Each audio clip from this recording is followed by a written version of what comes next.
What's up, y'all? My name is Ian Edwards, and welcome to the Soccer Comic Rant. Happy New Year. Glad you all made it, and I hope this year is a bright, beautiful year, even for Southampton fans. Hopefully some great shit will happen for them. Uh, we're going to talk about a bunch of things. We're going to talk about the Liverpool versus Man United results. We're going to talk about Spurs getting no result and Angie going off on a reporter. We're going to talk about Arteta dropping points. Man City finally out of relegation form, like winning a game, smashing a team, Haaland scoring, and their Brazilian Sabinho starting to get going.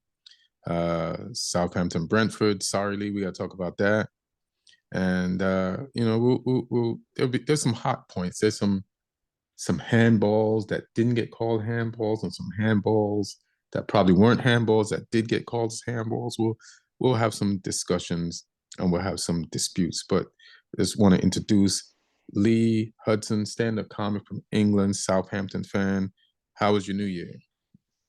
I mean, it was fine until I went to the Southampton game against Brentford. But I'm smiling through the pain. I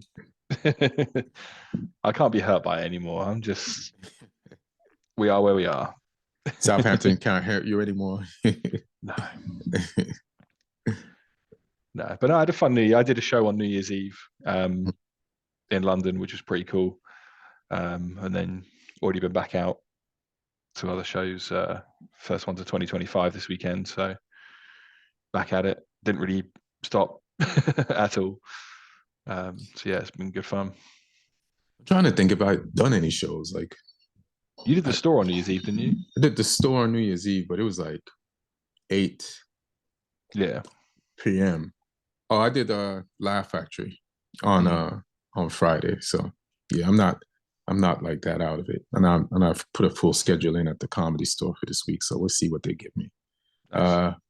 Everybody, thanks for listening on Spotify, on Omni Studio, iTunes, wherever you listen. We appreciate y'all. Just going to give you all a shout out, and also, leave comments on YouTube, and we'll respond if you got any questions. We'll, ask them on the pod. So let's get into Man United versus Liverpool up at Anfield, and I just want to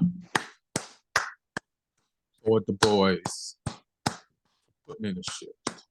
You know what I mean? And putting a shift, we knew, what the deal was. That it was going to be tough. It's the best team right now in England and Europe that we're going to face. They dismantled us at home, and it was an embarrassing performance a few games before at home versus Newcastle. It's at least in the first half. I'll give us props for how we handled the second half, but the first half was definitely an embarrassing performance, a lack of performance. And then we're like, how are we going to handle this up at Anfield, a team that's so informed? And we put it to them. We won midfield battles like Ugarte and Mainoo. And Mainoo ain't even that fast, but he will put in a good tackle. And that pairing of Ugarte and Mainoo is just digging in, and both are good with the ball. Good ball retainers, good passers. Ugarte, a lot of people kind of laughed at him when we first got him, and Ten Hag wasn't exactly playing him, but we need one more Ugarte. If we got one more Ugarte, we can make it to the top 6, because he can't have that energy every game with all the games that we got. So I'm hoping Collier will be that extra Ugarte that we need, and I think he can be. And I realized from Amarin's press conferences, he just lays everything out on the table so you understand everything that's going on as much as possible, So when he tells you about the training schedule, because every week we see players driving into their teams camp and then drive off, and we're like, and then when you see the performance on the pitch, it's like, where the training at? What did they drive on there for and then drive off every day? But then you realize a lot of those days is recovery and just walkthroughs. You can't really train. But because of the holidays, we had 2 days to actual train.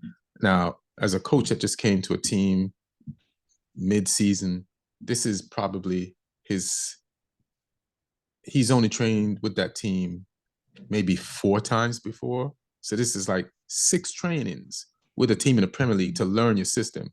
Like before, you just kind of like sending them out there and like, do this. And then the players are thinking about doing it, and, they're forgetting their skill. And he's mentioned that. And then these 2 trainings really helped a lot. I'm glad we had like a week where we got 2 more trainings. And now this is another week coming up where we have 2 more trainings, at least, because we don't play again until Sunday versus Arsenal in the FA Cup. So I'm just glad that we get to train, because I think it'll definitely help us. And Amarin didn't want to take the credit for how the team played. He's kind of pissed that we hadn't shown this before, but he has to understand, and I know he knows this, but the players felt more comfortable and looser because they got the 2 trainings in. Because he mentioned about last week about they don't have the base of the training to have the confidence to play the way that they can play, because they're thinking a lot and they're stuck. And you could see getting more of a base of the training in, like loosen these players up to actually use their ability to apply what he's been teaching them. So I know he said something like he's pissed that they hadn't been playing like this before, but remember your own words from the week before. And it's like the confidence in like training and actually practicing the system will give you the confidence to be your individual self within that system on the pitch. And I think that's what we showed. I saw a lot of players like Bruno was dribbling, Ugarte was dribbling and fighting people off. Like that midfield that has been like the best midfield in the Premier League for Liverpool, we got in their ass and we fought them for balls, and we fought them for second balls and third balls. We dueled them, and we had confidence on the ball, stuff that we haven't been seeing. And it was beautiful to see. And I didn't realize this also, that we didn't play the ball out of the back a lot, and that we, on a higher percentage, had Onana like clear the ball up, so that we didn't get forced into the mistakes that we got forced into or made when they played us at Old Trafford, because that's when Casemiro gave up the ball twice and they got 2 easy goals from turnovers. So, but when we did have the ball a decent amount of time up at Anfield, and we put it to them. I should go and just look at the stats on that, just to reconfirm that. Let me see stats. They had 19 shots, we had 13. They had 6 on target, we had 4. They had the possession 53%, we had 47%. And they had 435 passes, we had 383. So that's good, for playing the most informed team versus one of the most out of form teams. That's pretty good. And there's bravery all over the pitch. Bruno, he got a red card, I think, the last time he played. So he got time to rest, and we need another person. We have to replace Bruno sometimes. Captain can't play all the time. I think he's good with some rest, and he got man of the match. Give props to Ahmad, for just, he had 2 chances. One he slipped. One was a header away from the goal. It's more of a defensive header than let me take a shot at this goalkeeper header in the first half. But he's still good with the ball, still retains the ball, still great person to have in midfield, and it's always clutch. Has this instinct of knowing where to be and when to be there at pivotal points of the game. He does not shy away from last minute heroics. I love that about the kid. And I just want to give the whole defensive line props, including Euro when he came in. Also want to give the lit props. Like, one, he made some mistakes. The handball, what can you do? The ball's going at pinball speed. It's hit somebody. It's going to hit somebody. Hit you. They give a pen. I say, come on. You're going to give that. But I think the ref Oliver got called over to the screen, right, to give that. So to his credit, everybody's killing Oliver, but I don't think he saw that immediately and blew the whistle. The VAR called him over to review that and be like, hey man, showed him 1,000 times. Hey man, it's a handball, and he had to capitulate. It's a big game. He had to capitulate. I like how we shut down Diaz. We got Trent into a lot of trouble over there on that left-hand side, combining with Bruno. And the lot had a good game. He had a good game in a minute. And again, he got some rest, a week rest, some training in. And we breached them a bunch of times over there. And I didn't see Diaz or Salah for most of the game. I gotta be honest. Till Salah got the pen, they definitely see. So everybody's getting on Trent for not having a good game. Salah ain't have a great game. He got the penalty, and Onana got his hands on the penalty. I didn't see Curtis Jones, and then Madrid ain't trying to turn his head, So, Canote just came back from an injury, so I give him props. I loved seeing the duress on Van Dijk's face. Every time he knew, he was like, what's going on here? This is not how this is supposed to go. We are under a lot of pressure at home. This is crazy. And he was angry at his own teammates. So I love when my team makes the Liverpool captain flip and lose his head and near losing his composure. And I don't say Liverpool had a bad game. They might have taken us a little lightly because of our form lately, but they had enough time at home to turn it on. And when they turned it on, it still wasn't enough. And Maguire, I put it in the chat. Everybody's blaming Xerxes for a bobbly pass, but it's a snowy day. The game was almost called off. That pitch can't be smooth. Ahmad slipped on that same side of the pitch earlier. That pass was good enough for Maguire to put in the net, but Maguire cleared it like a defender. He must have got it twisted and said, oh, we still defending down here. It's like, he had time for a second touch and he didn't take it. He just skied that shit. It's like, slow your heart rate, bro. Take a deep breath. You're in the Premier League. You've been here for a minute. Take your time. But great performance by our guys. I think Liverpool gave it all they had. And they just, when we have confidence and time with our system, we're going to be tough to beat. And I hope I'm not just talking out my ass. Don't embarrass me against Arsenal. I know there's going to be some more growing pains. I'm down for them. I said that the last week and the week before. But thanks for the opening New Year game, game of the New Year's for us to come out like that, swinging. And I hope for 2025 is different. What are your thoughts on Man United versus Liverpool? I mean, it was needed, I think, for you guys just to quieten the noise down a little bit, because every result was just ramping up the pressure. The Newcastle performance was dire as well on Monday. And so this was a good response to that, to just calm everything down, give the players some confidence back, shut the critics up a little bit. They won't stay quiet for long if you lose again, but at least this takes the heat off. And, right. The players can train this week, like you say, in relative peace. They can go and just do their work without too much noise. It's all, it's United, so there'll still be some noise. There's never, something will probably, be written about Rashford this week or something. You know what it's like. But I think, the performance was much needed. I think your midfield, the whole energy just looked better with Ugarte and Mainoo as the pairing rather than the Casemiro Eriksen pairing.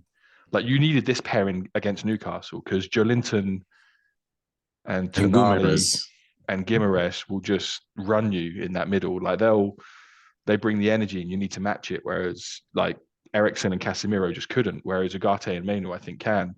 And obviously the guys in front of them. And just the team looked more balanced with that midfield. It brought the best out of certain other players as well. I thought Højlund led the line really well for you guys. Like he wasn't always as threatening as he could be, but he was always causing problems. Right. Like he was always making the centre backs think. He was making runs off their shoulders. He was holding the ball up. He was doing the sort of stuff you'd want him to do. And like you say, Ahmad was, he came up big in the right moments. I don't really blame him for that header that he missed in the first half because he was running at speed, and then the cross was kind of behind him, so he's sort of leaning back. That happened. So he like heading crosses isn't his game as well. Right. Like he looked a little bit surprised, kind of thing. It's like he's like, put it on the ground. Yeah, you saw what happens when the ball's on the floor. He don't fuck around. It's in the back of the net. So, I think there was just so many good performances. Like I think, like Lisandro Martinez needed that goal and that performance just because he was sort of being ridiculed a bit the last few games. But he played well, and I think he deserved the goal. Great run forward to get in that position. He didn't mess around with that finish either. That was almost took Alisson's head off. And like you say, De Ligt was solid. Maguire, apart from that miss at the end, I thought he had a really good game, some really good tackles. And Euro when he came on as well. So, and even Garnacho when he came on brought some energy, and he created chances, which is what he's in the team to do. So, everything just looked a lot better. And like you say, some extra time on the training ground is a good thing, because you were saying about how the players are thinking about what they need to do a lot, and that's what you want the opposite of Allen football. You want certain things to be automatic.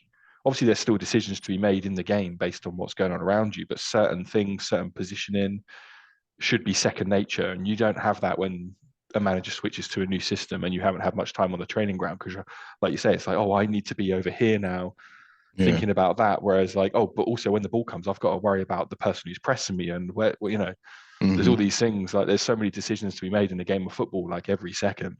And if you've trained a certain system a lot, some of those decisions you don't need to make. It's just in there.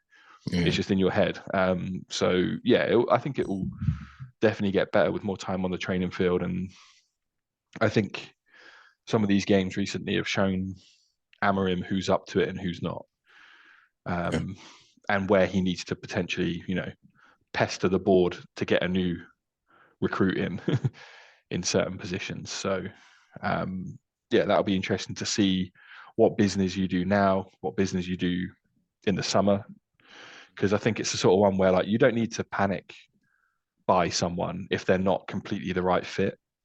You don't go out and buy someone in January who is 60% of the right fit, because that's what's got you in this mess, is buying those players. So it needs to be right. Amorim should have his top targets. Can he get them in January? Okay, if not, wait till the summer. We'll do it then. Right. So that you don't end up with just, you can't collect any more deadwood. You've got to start getting rid of it rather than collecting more, and then sign players that will fit this manager's system if he is what you're, sticking with long term, which it looks like you're going to be. Even though there were some ludicrous things written about him after some of those losses about, Amorim. Yeah, just being like, oh, is he going to get sacked and stuff? So, Simon Jordan. This is jumping topics a little bit. It's just like the media. We talked about the media.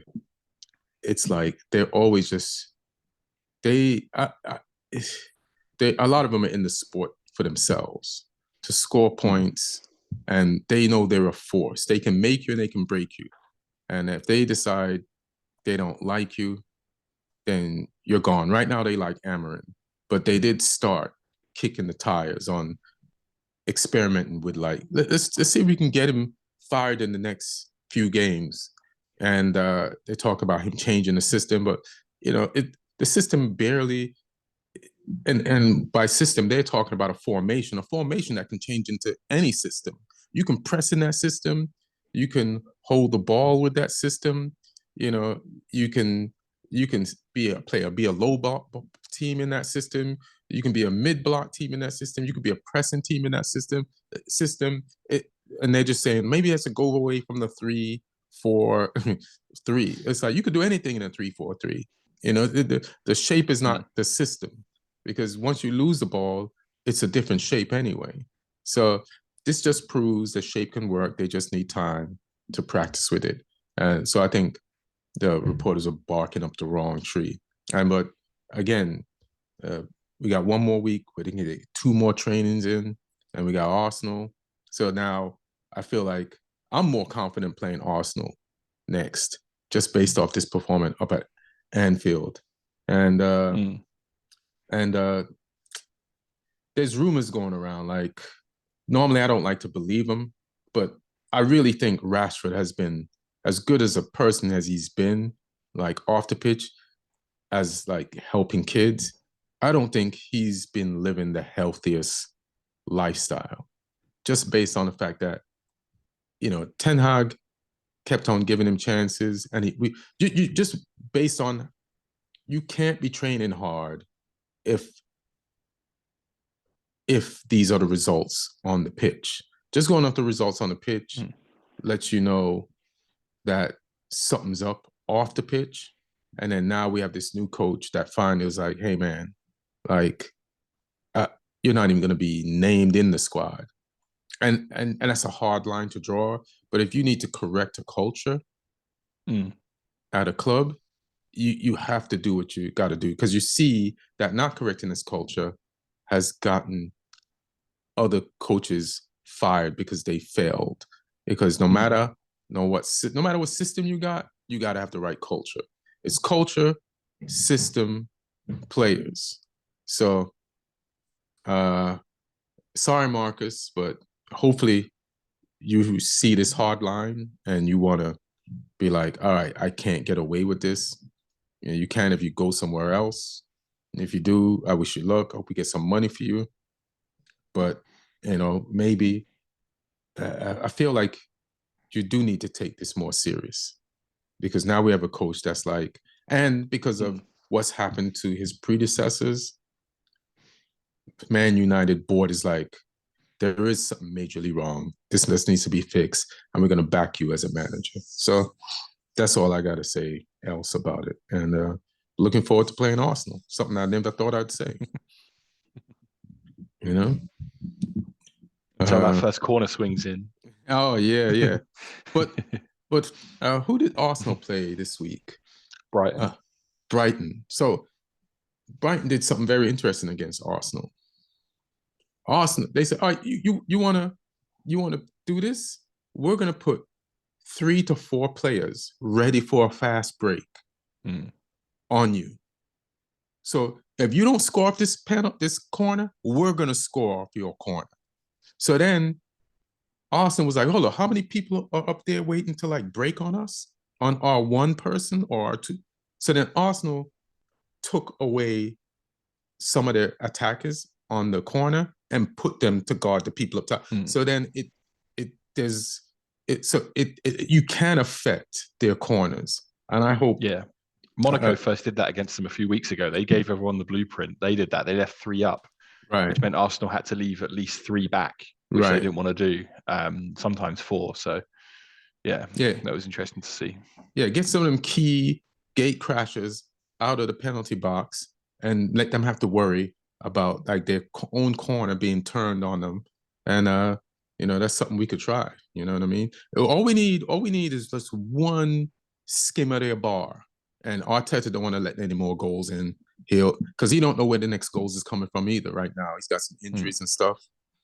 And so I guess we could talk about Arsenal dropping points. And it was to Brighton, right? Was it to Brighton? I mean, yeah. And that was fun to see. Bobby Lee was texting me during the Man United game. He's like, could you guys do something? I'm like, bro, we're trying, all right? Well, you held your end of the bargain. You made them drop 2 points. Yeah, and then Arsenal didn't do their thing, but... Yeah. Although the other, I'm going to say it now, not a penalty. Which one? Which game? Because there's so many games that statement applies to. the Brighton Arsenal one. They both move their heads. That ain't I a think it's a penalty. pen. I don't think it's a penalty. I think it's a pen. The only thing I don't like is that it was João Felix because he loves to act. Oh, João Pedro. João Pedro, he likes to act. Yeah. So, yeah. Listen, if you headbutt somebody, it's never been seen or called before. But this is what I don't like about a lot of the pens this weekend. Like, there was one that got called in the Ipswich game. The forward's back is to the goal. And he got to the ball, but after he touched it, he didn't touch it in a favorable position for him to get it and take a shot on goal. Like, all the shots were off. But because he got touched, and he falls, it's a pen. And the same thing with João Pedro. João Pedro was not in a position to like get a shot after the header. So it's like, that's why I wouldn't call those things a pen. So I have an issue with that, Players clashing heads though happens all over the pitch. Mm-hmm. And they never give fouls for it. They just stop the game to make sure they're both okay. Because it's a head thing. They never give the free kicks really for it. For one player heading the ball and another person's head sort of hitting them because they're both trying to head the ball. It's not like it's a thing. I was surprised by that. I didn't think it was a penalty. Every time I've watched it back from different angles, I'm like, nah, I'm not having that. I feel like that referee has opened Pandora's box, and a lot of people, there's a lot of clash of heads in the box, but now people are going to start going down. Because they are. We don't need more of this. We don't need more of it, but we're going to get it. Like, now that they see that, that could be a pen too, there's going to be people trying to get, like, I could have had 3 pens all season, but I just never thought going down for that would get me one. Now people are going to go down. So unfortunately, I think we'll see some of that next week. But Arsenal dropped points. You have any thoughts on Arsenal dropping points to Brighton? They have injuries. One year we got the goal, and then I feel like he's injured now. Oh, he is? Yeah. Shit, Arsenal. Couple of weeks at least, I think. Is Sterling healthy? I'm not even sure. He's around somewhere. he wasn't on the bench. He's been injured. They can play Trossard and because Martinelli came on for Nwaneri. They benched Martinelli. They played Trossard and Nwaneri either side of Jesus. Well, there's a reason why they play a 17-year-old over Martinelli, because Martinelli hasn't been like cracking on, you know what I mean? He ain't been doing nothing. And this is Arsenal's tied with Nottingham Forest on points, 40 points. I think they have them by goal difference. Do you think Arsenal... the Forest train kept rolling tonight? So yeah. Oh man. Yeah. It's steamrolled. They steamrolled Wolves. Like, Wolves played into their blueprint of like how Nottingham Forest wins football games. Yeah. A bunch of cast-offs from teams all over the league is basically tied for second in the Premier League, way past the point. Like, Chris Wood, wasn't he at Burnley and then Newcastle? And then Newcastle, like, you're not even on our level, bro. Like, we just needed you for that January window to help us survive. There was a stopgap. Like, he was a stepping stone player. And then they got rid of him. And then he's like, I guess I'll just go to this Nottingham Forest. And Nuno's there, and now they're flying, fam. He's one of the top scorers in the league. But I'm glad our Arsenal dropped points, because I don't want them to win the league. I want Arteta to be questioned. I don't know why. I liked him as a player, but maybe, like I said before, their fans have turned me against him. And yeah, and so the penalty, we both disagree on it. I kind of agree with you, but I see why he called it. Let's just put it that way. Yeah. Yeah. What are your thoughts on the Spurs losing and Angie's tantrum afterwards? I mean, I hate to back up Spurs fans or agree with Ange, but I think that handball in the build-up should get called because it's directly led to the possession. Because the ball's then pinged forward to, I think it was to Gordon, who then sets up Isak, or the other way around. I can't remember which way around it was now. But yeah, it's like, even though the arms were down, if it hits your hand in the build-up to a goal, because if he was in the box and it hit his hand there and then he scored, it's disallowed. Right. So even just because it's a couple of steps back, for me, that's still, and I must genuinely feel this because I'm defending a goal that was scored against Spurs here. So I'm defending Spurs here. Yeah, I thought everything that you were saying was the rule until that game, and I was shocked that the guys that host our Premier League games, they agreed with the call on the pitch, and I was like, but it's the same flow of play that caused the goal. Yeah, it started a counterattack that started a goal. What's the difference? Like you just said, if the Bergville had kicked the ball and it came off of Homeboy's hand, Brazilian hand, and went into the goal, they wouldn't have given it as a goal. So what's the difference? Like, they're like, well, his hand wasn't away from his body, but it was his hand, and it caused a goal. So how come that part of the rule didn't kick in? I don't understand. It made me feel like I didn't understand football anymore, just from seeing that. I mean, it certainly made a lot of people angry because Ange he won't hold him back after that game. He was saying that they've been robbed and they deserve the win. But yeah, I mean, I'll give Spurs credit though, because I will acknowledge that they are in a tight spot. They're forced to play like their third choice goalkeeper. They got no defenders. It's it's pretty bleak. And Newcastle, they're a team you don't want to play when you're weak at the back, because Gordon, Isak, Murphy, they'll give you problems. And then we've already spoke about the guys in midfield, Guimaraes and Joelinton and Tonali. They'll get at you as well. So it's it's a tough team to play. But another loss for Spurs. At the end of the day, it's they've lost half their games this season. They've played 20 games and lost 10, which is bad for a club who are ambitions of being in top four and whatnot. So if you're part of the Super League, I do enjoy that. If you're part of the Super League, you can't be losing 10 games in a season. You know what I mean? Like you can't be a part of that. You gotta perform like a Super League team. Sorry to cut you off. Were you finished? I was just about to say Spurs are closer to the Championship than they are the Champions League right now. So it's hilarious. That's bad for us because that's like we're below them.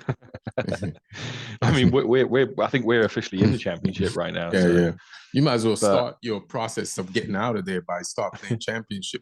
Can you play Championship games now while you're in the Premier League so you pile up the points? I feel that Ange was right to be upset, but I feel like he was upset. If he had won 5 of those 10 games that you just mentioned that they lost, he wouldn't have went off on that reporter. He's starting to feel the pressure, the love from the fans that he had at the beginning of the season last year is kind of gone. And the fans are frustrated, just like Martin is frustrated. And they want those losses to be wins. And they're not accepting it. And they expect better results. And Ange's, he can hear the media, and the problem is the media doesn't like him now. I don't think he can ever turn around his relationship with the British media. Once they don't like you, and once you've like attacked one of them, they all take it on. And from now on, you're the deer that now that Eric Ten Hag is gone, you're the deer that the Lions are focused on of trying to separate from the herd and all of them are just gonna dig their teeth and their claws in you and try to bring you down and take you out. And the only thing that can stop that is wins. And with these injuries coming up, he plays midweek, right? Because he's in the. They're playing Liverpool in the Carabao Cup semi-final. Yeah, so he's gonna need to win that game. Yeah. Yeah. And that's a tough game to win when you got no defenders. Oh man. And to be honest, the replacement defenders, they're not playing bad. Like I feel like Spence, who's a right-sided right back playing left back, is still really good with the ball, and just some things didn't go right for him or just for Spurs that game. Like, where Isaacson was, on that touch from Dagestan, and it was just there to put the ball in the back of the net and to go up. It's just, yeah. So, and just some of the statements Ange just made, like the media don't like when you're stubborn. They like to tell you what to do, and if you tell them they're wrong, then they're like, we're gonna make him die on his own words. So yeah, and football teams performing well doesn't really do anything for the media. Crisis and drama is what they feed on. So if they can try and amplify that drama, amplify that crisis, like I say, this is why it's so good that you got that draw against Liverpool, because it just it stops any of that from happening for at least a week. Right. So it's they move on to other targets. They've started on West Ham now. There's all these stories today about they're interviewing Potter and they're doing this and that, as they should be. Yeah, but then, like you said, they're all over Ange as well. They've turned on him. They're trying to turn the screw on him because, yeah, like I say, there's got to be some crisis. There's got to be some drama. That's what gets the clicks. That's what gets the pundits talking. It's boring to most people to hear the pundits just go, yeah, this is a good football team. They're well organized. They're doing what they're supposed to be doing. That's But like when Man City won the treble, I didn't hear anything really. Like it was there, but there wasn't really much debate to be had. Right. There wasn't really much, phone-in talk about it. There wasn't much, Twitter rumors and journalists talking. It was just, it's a good football team doing their thing. It's boring for them. They're parasites. Yeah. It's funny. It's like I feel like the people in England are suffering. Like, I don't know if from self-esteem, but they're really just eating themselves as a country. And it's like where's the joy? Where's the... That's just our culture, though. We love to bitch and moan and be negative about people. We like to see people fall and fail. That's the crazy. Bitter, horrible people that we are. That's crazy. England has shit. England has way more shit than other countries, and it's like, come on, y'all. Jesus Christ. Let's talk about, you mentioned Lopetegui at West Ham, and if I was the media, I'd be going, Lopetegui is just, listen, it's okay if you're West Ham to lose to Man City like last year, but to lose 4-1 to this Man City this year, you can't do that. You can't get smashed. Like, it's a literally walking wounded animal. And you got taken out by a lion with one front tooth. Like, there's no excuse for how they regenerated on you and smashed you. And Lopetegui's numbers or his place in the standings hasn't been great. They're like right behind us. But they had preseason. They had a transfer window. And he's supposed to replace Moyes. And it's supposed to be better football. And you spent some money. And now I'm acting like the British media. But try to get Lopetegui out. But it's you know what it is? I've just seen some poor performances.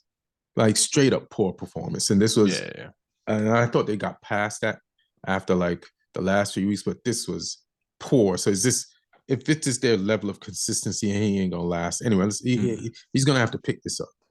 Yeah, we've spoken about it before, though. It's like when West Ham are bad, they are really bad, but they just keep eking out the odd result here or there that keeps them their heads above water in the table, and just lucky that there's some really bad teams below them. But yeah, and just like we were saying about, you know, those results can just stop the noise. That's what City have got now. They've won 2 on the bounce. They beat Leicester. To be fair, Leicester and West Ham, other than Southampton, Leicester and West Ham are 2 of the teams that you could pick right now if you want a result, though.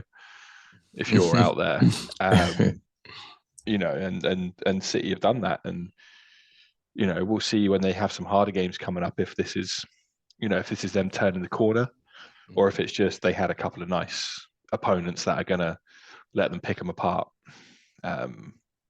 So yeah, we'll see. But I was impressed really though by Savino. I thought he had that cross for Haaland was ridiculously good, and he forced the first goal as well. Like, he was doing his thing. He was really impressive, and Guardiola's used that as like a challenge now to Grealish. He said, like, you know, I want to play you more, but I can't right now. This guy's delivering, so that's your challenge. Can you? When he doesn't, can you? That's the thing. It's like Grealish is really a midfielder. Savinho is more of a Savinho than Grealish is a Savinho. Like, it's worked out for Man City to play Grealish out of position. They want to treble that way. But, you know, Pep likes to shuffle people around. Why doesn't he shuffle Grealish back to midfield? You know? And yeah, De Bruyne is old. He can't play there every game. Yeah. Like, Grealish got the legs. We saw in the treble season and the season before, Grealish pull off some amazing defensive runs backwards. And he's good with the ball. He can get the ball down there and bring the ball up and give it to people in better positions. I mean, the good thing about Grealish being like a winger is that he can get you fouls higher up the pitch in dangerous areas in the final third. But it's like, you need young midfielders. Make him one. You know, you need legs in the midfield. Make him one. You know, so England has played him there, right? And that's all he did at Villa, was be a midfielder. So, and then you get some bonus goals from a midfielder, and throw the offense that you're playing against off, because they don't know, you know, where the goal is going to come from, behind them or right next to their defenders. You know, so. Yeah, they could shuffle Grealish around. You could use, you know, him and Savino on the same side of the pitch, or him and Doku on the same side of the pitch. You know, you could use some of that. So we'll see. I mean, Foden got a goal, but he ain't playing great. You playing Foden? Foden's having a terrible season. Chelsea tied. I forgot to mention that in the opening. But who did they tie with again? I have to go to Palace. Palace, yeah. And Palace is definitely coming back into what they were at the end of last season. But, you know, if you're Chelsea, let me see, and they were home? No, they were on the road. Yeah, no, it doesn't matter. I know Chelsea, Crystal Palace is getting better. You kind of are in the title race. And I know you're not mature enough to be fully in it. And the immaturity showed up against Palace, and it showed up in the last few games. Like, Maresca has to like fix this. But Sancho, man, he had a whole half of the pitch assist.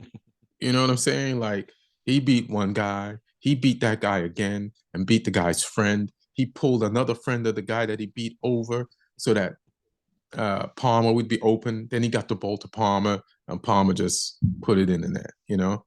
And then, but you gotta. So now, I'm trying to see when Crystal Palace scored, what time of the game. By the 82nd minute, you're on the road at Palace. This is where Chelsea got to show their maturity and then batten down the hatches. Nothing's coming through. Like if we get a fast break, fine, but we Mm. got to hold on to this. This team has been giving us trouble from the moment the game started until we scored. We got to like they have some people with capabilities. Like let's shut this down. We don't even have our best defenders. Let me see who they had there. So I think that was they had Gusto, they had Cocorello, they had Colwell. I'm trying to see if this is Tosin. Jay. Yeah, they had a I got the 17. lineups. Yeah, the 17-year-old. Yeah, they had a 17-year-old. Achimpong. Achimpong, who played good. But hey, Mm. man, shut this shit down now. We got a 17-year-old back here. Let's get out of here with the 3 points. So, yeah, that's a little bit on Maresca, and a little bit. He's kind of immature too. It's like it's easy to disrespect teams that you're above the table in and that you don't believe in, and but they're at home and they're showing some fight. So, hey, next time, batten down the hatches, fam. I know you don't want to do this, but tell me or explain to me what happened versus Brentford and Southampton and those shirts you got hanging up in the back. I mean, yeah, I went to that game. I was sat behind the goal where 4 Brentford goals went in out of the 5. Oh shit! And I was sat in the front row behind that goal. So I just got I literally had the Brentford players celebrating in my face. Oh, and I stayed till the end. Like 2 of the goals came after the 90 minutes. Because we just gave up. It was like the manager, we've had a new manager come in. Initially, it looked like there might be some change, and then we've just sort of regressed again these past couple of games. He just came out and apologized, like flat out after this game, and just went, "Yeah, it was bad." Mhm. That was his. Like he made no excuses. He was just like, "Yeah, sorry, that was bad. My bad. That shouldn't have happened." But I think it's on the players because like they have to have some personal pride at this point. Like they just stopped playing towards the end and allowed a 3-0 defeat to turn into a 5-0 defeat. Like 3-0 is bad, but Right. it's not an embarrassment. 5-0 is an embarrassment. Right. And yeah, it was just frustrating watching that game because I was like, oh, I don't know what we can do here because Brentford were just more creative than us. They were more like intense than us. They were just quicker, stronger, better technically. And they got some players. They got some low key players as well. Like it's not just Mbumo and Vissa. Like Damsgaard is balling out this season. Like seeing him live in front of my eyes like that gave me a new appreciation for him. Oh yeah. Lewis Keane Potter, who's the left back who started his career as a winger and then moved back. He had a great game. Their defenders are just solid. Like they gave us nothing. Tyler Dibbling was trying his hardest, but he didn't really have much support. Onuachu couldn't really do anything. So yeah, we're just not good enough. Straight up not good enough right now. And yeah, the players have got to show something. The manager's like shuffled the team around a little bit in these games as well, trying to figure out, who's going to give us a chance of doing something in these games. Because now it's just about pride. It's like if you're one of these players, do you want to be at this club next year? Well, you got to show more. Like, do you want to try and stay in the Premier League with a move to another club? Well, you got to show more. Like everyone, like the players should be motivated to keep trying, regardless of the circumstances. Like you can't just. I think any player that just lets their performance levels drop off a cliff, that tells you all you need to know about their mentality and whether you should sign them for your club. Tyler Dibbling was still trying to run at people, make things happen all the way through that game. Because he's a kid with he's got the right mentality. There were some players out there who just didn't. And yeah, I mean, I don't know, everyone involved on Saturday should just hang their heads because it was shameful. And yeah, I don't know where we go. I don't know who's going to want to sign for us now in January. We've got some deadwood to move on, like Ben Brereton Diaz, the British Chilean guy. I thought he was good. What happened? he's been a disaster, just terrible. He's not even getting minutes now. Like I went to a preseason game against Lazio, who are like a good Serie A team, and he scored like a great goal against them preseason. I was like, oh, okay, we signed a player here. Then every time he played, he was just terrible. And now Damn. there's talk of him going back on loan to Sheffield United um, in this January transfer window with a permanent move at the end of it. So yeah, he's one that's going to be out the door. Adam Armstrong is just not good enough for the Premier League. You know, he's too good for the Championship, not good Right. enough for the Premier League. He's in that limbo. He's in Damn. that purgatory somewhere. Right. So yeah, there's just too many players. We need a big overhaul, but it's hard because when Russell Martin came in, he had to go through a rebuild from a team that had just been relegated. Now we got another new manager. He's going to have to try and do a rebuild as well. So yeah, I mean, we're playing championship football next season without a shadow of a doubt. I mean, yeah, like I said earlier, some would argue we're playing it right now, but you know, we're going to be in that division. So do we buy players in January for that? Or do we buy players in January just to try and be competitive before the end of the season? Because we don't want to get that points record, that lowest points record. That's not, you know, What is we've the lowest points record against? 11? yeah, we're on 6. We need 2 wins. We need 2 wins in 18 games. Like, come on, guys, please, Why does just that push seem for like a that. lot to ask? And it's 18 games to ask it in. Yeah, because I mean, if we get the lowest points record as well, that's us with some shameful records. You know, Hmm. we've already got the like 9-0. Other teams have lost 9-0 as well, but we're joint with them, so we've got the highest loss. We don't want to have the lowest points total as well, because that's just yeah, it's just embarrassing. Like just yeah. But I mean, I'm questioning myself as well. Like, oh, do I keep going again? I've spent a lot of money watching this team this season. You know, Premier League tickets aren't cheap. I've been to 3 away games. I've been to 6 home games, and yeah, it's like, you know, if I'm going to pay money, I at least want to see some guys try. You're It's spending that money because you're rebounding from being in the championship, and you're just yeah, so happy that they're in the Premier League. You're like, oh, I'm gonna go see my team play in the Premier League because they were in the yeah. champ, and then but you didn't know they were gonna be like this poor. Well, the championship. I mean, I still went to games in the championship, but I didn't have to pay as much because they jacked the ticket prices up for the Premier League. I didn't have to pay as much money in the championship, and we won games. So that's the only thing though. Like I enjoy being in the championship, but I also enjoy my football club being relevant, and you're only really relevant if you're in the Premier League. You know, Leeds are a huge club, but who talks about them when they're in the Championship? No Right. one. No one cares. People only care when you're in the Premier League, and that's the annoying thing. Are Because Leeds like the original Spurs? Like you said, they're a big club, but what did they do to become really a big club? Why are they so talked about? Like they had yeah, I some mean glory it's times. it's yeah, it's from history. It's more the size of the club and the fan base. Mhm. You know, and being a one city club as well. They're from a big city and they're the only club in that city. So Mhm. whereas, you know, you guys share it with Man City, and you know, Liverpool share it with Everton and stuff. Man United is until City got some money. It was a one city club, you know. I'm No, all the sure. fans, are from other places. Yeah, It was a one city club with just City. yeah. I'm sure some of those City fans used to be United fans. I'm sure. And we I think some of them used to be Chelsea fans when the Abramovich money was flowing. They just follow the hilarious. paper. Yeah, yeah. It's hilarious. Uh, Yeah. But no, it wasn't good. So we play you guys next in the Premier League. So you know, you guys need a win in the Premier League. we sure do. You come Come to step us, up. right?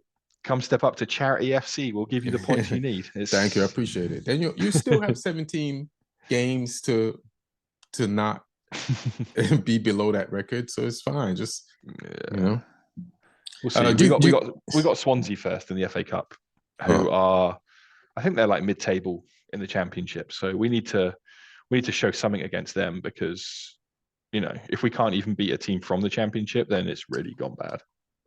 We're at home as well, so we should. you should go to that game.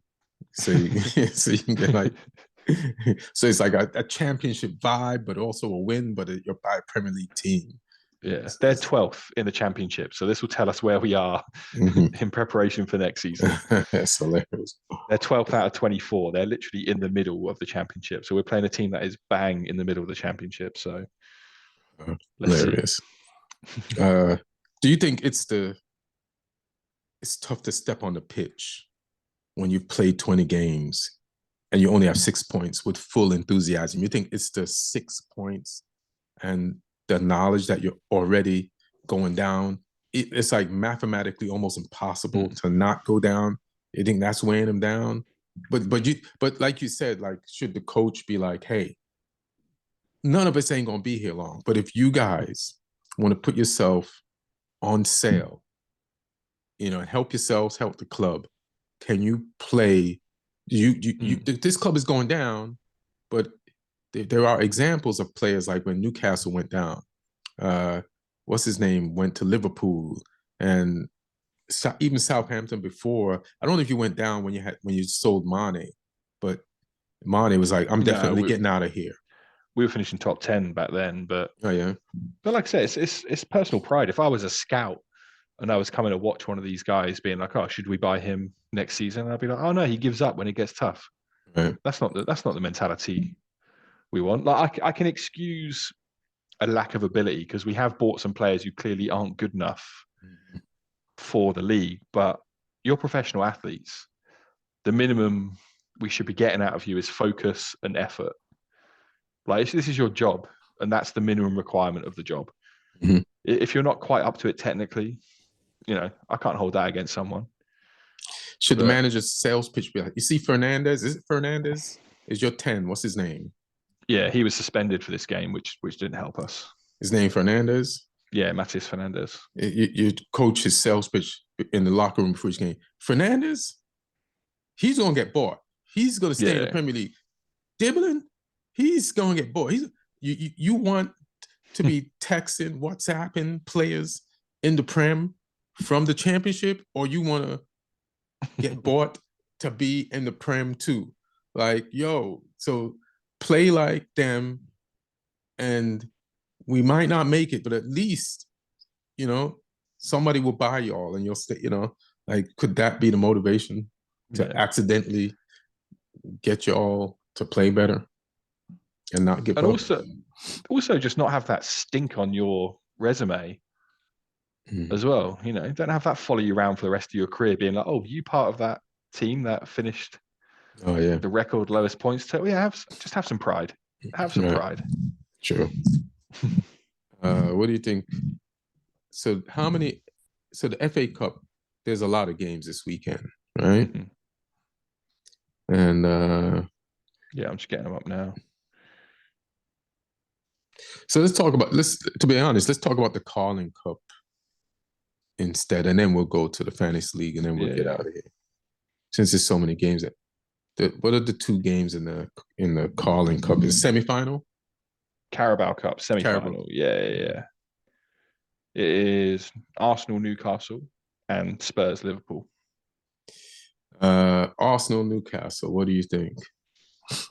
It's a hard one to call. I mean, like you say, Arsenal. You said earlier, Arsenal got some injuries, and same way with Spurs playing them at the weekend. That's a team you don't want to play when you're short-handed. You need all your top players available and firing, because Newcastle will go there and they'll get in their faces. They'll press. They'll move the ball forwards quickly.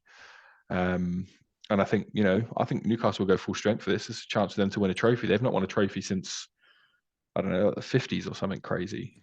That's a fan base that's desperate for a trophy. Even if it is the Carabao Cup. So they're going to be getting after it. So and Mikel Arteta's already doing that thing where journalists question him, and he names the Community Shield as a trophy. So he clearly cares about about trophies, regardless which ones they are. So he should want to win this as well. So it's a hard one to call. I think if Newcastle don't lose this game, even if it's a draw, I think they'll go through. I think as long as Newcastle don't lose, they'll win the second leg at home. This one's two legs? Arsenal. Yeah. Oh, okay. Yeah. The next ones are in the first week of February. So yeah, I'm gonna. That's a tough one to call because Arsenal can up their game at home, even with the players they're missing. But no Saka as well. No Saka. No, Martinelli's not firing on all cylinders. One year he got a goal. But he's injured. Gabriel Jesus, he we don't know if he's going to become consistent or Gabriel Jesus. Who else? They also did they I'm gonna rest go for a draw. people? Why did they start Jorginho this week and Mourinho? And where was Partey? Was Partey Partey was right back. Was right back? Timber was out. And where was Odegaard? I'm not sure. Don't know if he had another knock as well. Let me see.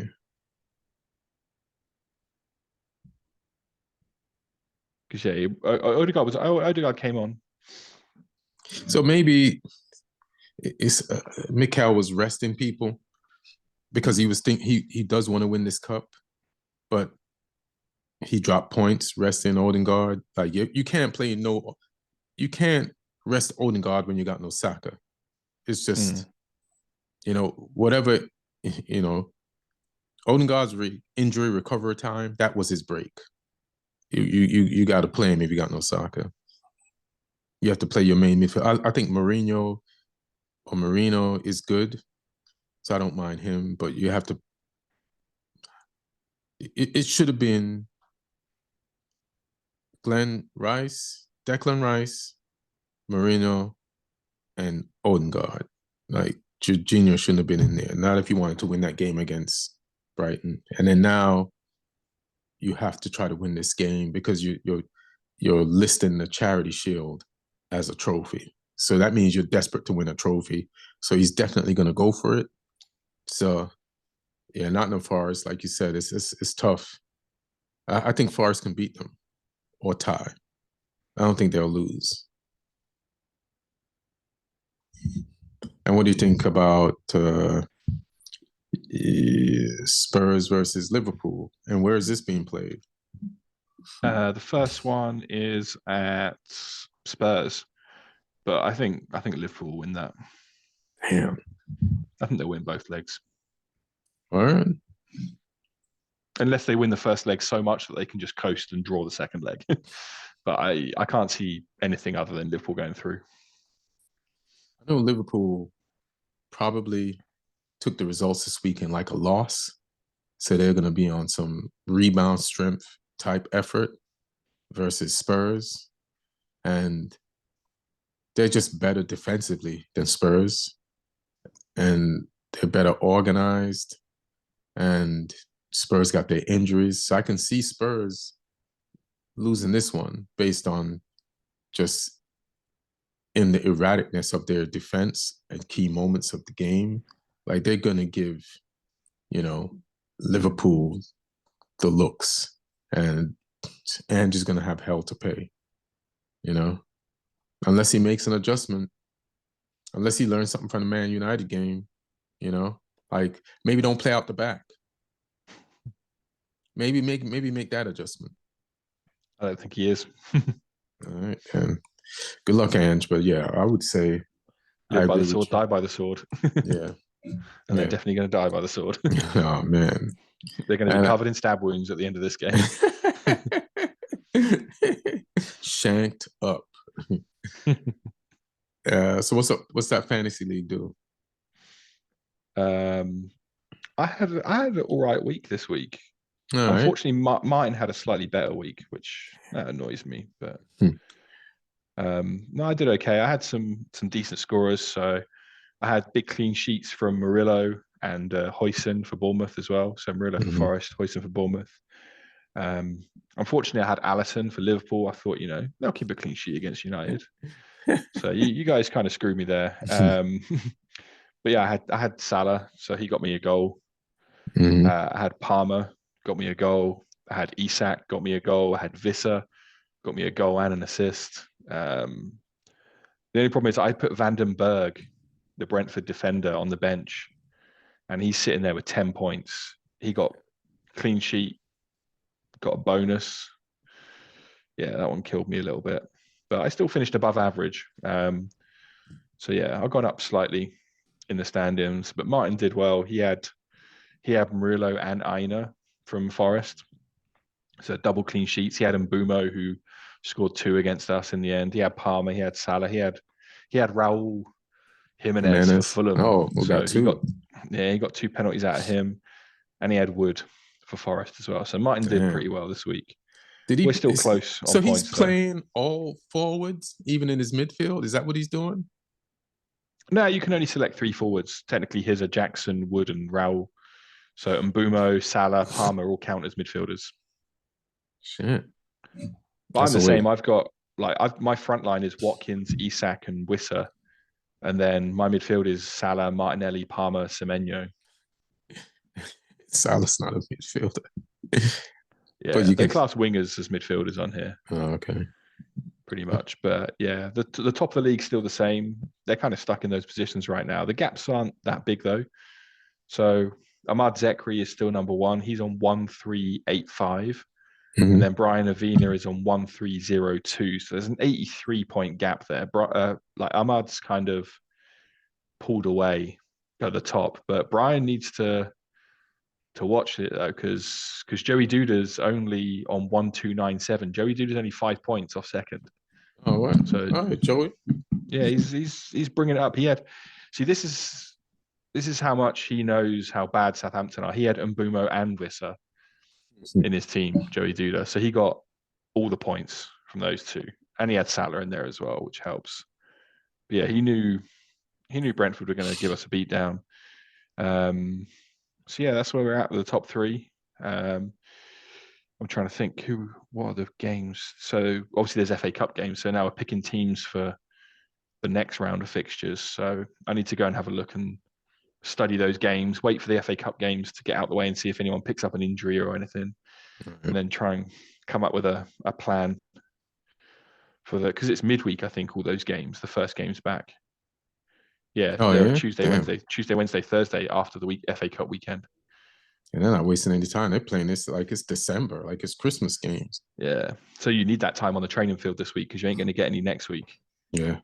Yeah. So I'm looking forward to no games and us being able to train and learn our system 100%.